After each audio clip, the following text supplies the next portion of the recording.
Hi friends, ഈസ്റ്റും baking സോഡയോ ഉഴുന്നോ baking പൗഡറോ ഒന്നും വേണ്ടാത്ത ഈസി ആയിട്ടുള്ള ഒരു പാലപ്പം റെസിപ്പിയാണ്. 2 കപ്പ് പത്തിരിപ്പൊടിക്കൊക്കെ എടുക്കുന്ന വറുത്ത അരിപ്പൊടി മിക്സി ജാറിലേക്ക് ഇട്ട് കൊടുത്തിട്ടുണ്ട്. അതിൻ്റെ ഒപ്പം തന്നെ 1 കപ്പ് ചിരവിയ തേങ്ങ ചേർത്ത് കൊടുക്കുന്നുണ്ട്. അതിലേക്ക് 1/4 ടീസ്പൂൺ ഉപ്പും 2 ടേബിൾ സ്പൂൺ പഞ്ചസാര നിങ്ങൾക്ക് കൂടുതൽ വേണമെങ്കിൽ 4 ടേബിൾ സ്പൂൺ വരെ ചേർത്ത് കൊടുക്കാം. ഇനി നമ്മൾ ഈസ്റ്റിനും ബേക്കിംഗ് സോഡയ്ക്കൊക്കെ പകരം ഇവിടെ ചേർക്കാൻ പോകുന്നത് നമ്മുടെ കുറച്ച് പുളിയുള്ള തൈര് ഉണ്ടല്ലോ, അതാണ് ഇവിടെ ചേർക്കാൻ പോകുന്നത്. അത് ഞാൻ ഏകദേശം 4 ടേബിൾ സ്പൂണോളം ചേർത്തിട്ടുണ്ട്. അപ്പോൾ ഈ തൈര് ചേർക്കുമ്പോൾ നമുക്ക് പൊന്തി വരുന്നതാണ്, ഞാൻ നിങ്ങൾക്ക് കാണിച്ചു തരാം. അപ്പോൾ അതിലേക്ക് കുറച്ച് വെള്ളം ഒഴിച്ചിട്ട് ആദ്യം ഒന്ന് അടിച്ചെടുക്കുക. പിന്നീട് നമ്മൾ നോക്കിയിട്ട് ആവശ്യത്തിന് വെള്ളം ഒഴിച്ചാൽ മതി. അപ്പോൾ ഞാൻ എല്ലാതും കൂടിയിട്ട് അടിച്ചെടുത്തിട്ടുണ്ട്. ഇനി നമുക്ക് കപ്പി കാച്ചാൻ എടുക്കാം. അപ്പോൾ ഞാനിവിടെ 1/2 കപ്പ് അരിപ്പൊടി, അതേ പത്തിരിപ്പൊടി തന്നെയാണ് ഉപയോഗിച്ചിരിക്കുന്നത്. അതിലേക്ക് 1 കപ്പ് വെള്ളം ഒഴിച്ചിട്ട് ആദ്യം തന്നെ നന്നായിട്ട് കലക്കിയെടുക്കണം.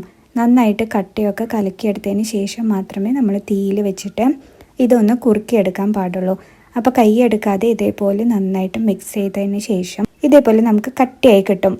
അപ്പോൾ നമ്മളൊന്ന് ചൂടാറാനായിട്ട് മാറ്റി വയ്ക്കാം.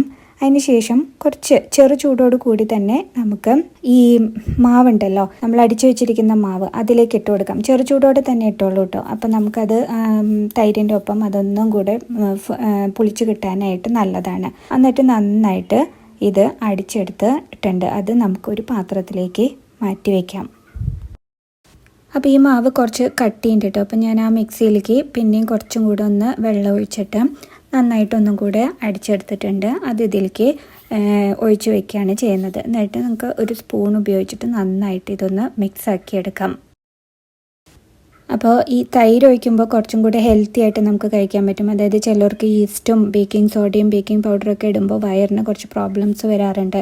അപ്പോൾ അതൊക്കെ ഒഴിവാക്കാനായിട്ട് ഈ തൈര് ഇട്ടിട്ട് ഒന്ന് ഉണ്ടാക്കി നോക്കട്ടോ. ഇനി നമ്മൾ ഫെർമെൻറ്റ് ചെയ്യാൻ വെക്കുന്നത്, ഞാൻ തലേദിവസമായിട്ട് അരച്ച് വെച്ചിരിക്കുന്നത് നെക്സ്റ്റ് ഡേക്ക് അപ്പം ഉണ്ടാക്കാനായിട്ട്. നമ്മൾ കൈവിരൽ മുക്കിയാൽ പൊള്ളാത്ത അത്ര ചൂടുള്ള ഒരു വെള്ളം എടുക്കുക. അതിൻ്റെ മുകളിൽ നമ്മുടെ മാവ് കലക്കിയത് വെക്കുക. അതിൻ്റെ മുകളിൽ വീണ്ടും ഇതേപോലെ ചെറു ചൂടുള്ള വെള്ളം പാത്രം വെക്കുക. ഇതേ മെത്തേഡ് ഞാൻ കുറച്ച് ദിവസം മുമ്പ് ഇട്ടിട്ടുള്ള പാലപ്പം റെസിപ്പിയിൽ ഇട്ടിട്ടുണ്ട്. നെക്സ്റ്റ് ഡേ കണ്ടോ, ഇത് പൊന്തിയിട്ട് പുറത്തേക്ക് വന്നു. പ്രത്യേകിച്ച് ഈ ചൂടുള്ള കാലാവസ്ഥയിൽ എന്തായാലും പൊന്തി വരുന്നതായിരിക്കും. ഇനി നമുക്ക് അപ്പച്ചട്ടിയിലിട്ടിട്ട് അപ്പം ഉണ്ടാക്കിയെടുക്കാം. അപ്പോൾ ഈസി അല്ലേ ചെയ്യാനായിട്ട്. എല്ലാവരും ഇതൊന്ന് ട്രൈ ചെയ്ത് നോക്കിയിട്ട് നിങ്ങൾക്ക് എങ്ങനെ അപ്പം വന്നു എന്നൊന്ന് കമൻറ്റ് ചെയ്യണേ. വീഡിയോ ഇഷ്ടമായാൽ ലൈക്ക് ചെയ്യാനും ഷെയർ ചെയ്യാനും മറക്കരുത്. ആദ്യമായിട്ട് നമ്മുടെ ചാനൽ കാണുന്നവരുണ്ടെങ്കിൽ ഒന്ന് സബ്സ്ക്രൈബ് ചെയ്തേക്കണേ. അപ്പോൾ നാളെ വീണ്ടും കാണാം. Till then take care and by.